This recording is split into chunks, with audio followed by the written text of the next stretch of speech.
guys! So it's been a long time since I posted a video.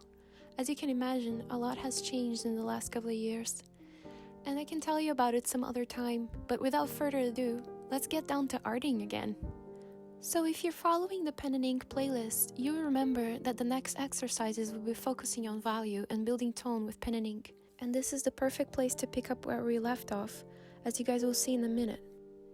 I'm using a Nemosign sketchbook, which is a Japanese brand of extremely smooth drawing paper. It is as smooth as Bristol board, but quite thin, so I like to put a sheet of paper between the pages just to guarantee that it won't bleed through. India ink is usually okay with it, but it did bleed through with markers when I used it in the past. I'll be using this lovely dip pen that looks gloriously like a sword. I love how it looks. It came in this beautiful calligraphy set a dear friend gave me, and the nib feels like a cross between a G-pen and a crow quill.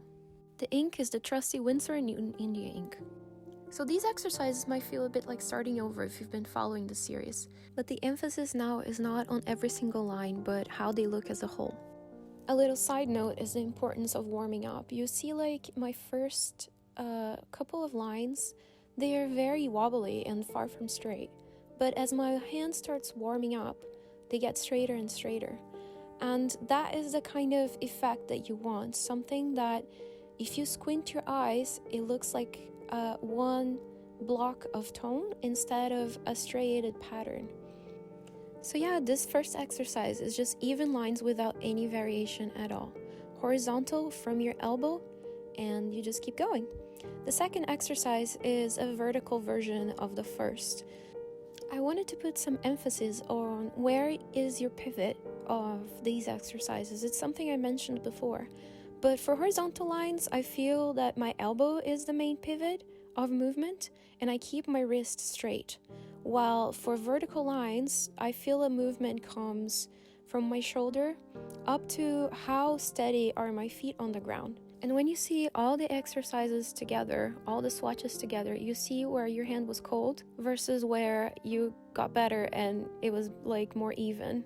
So it was warmed up.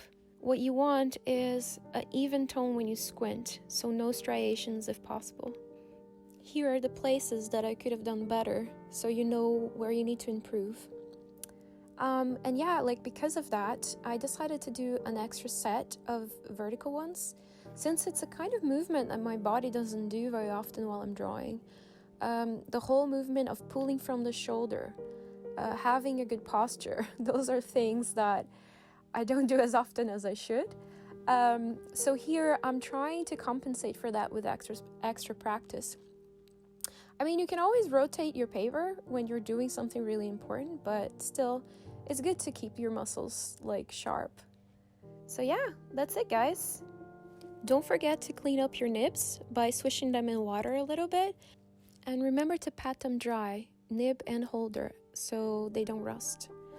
And now you can chill out and pet your dog. If you found this video useful, please remember to like it and also subscribe to my channel to make sure that you don't miss any videos in the future. Take care and see you soon. Bye!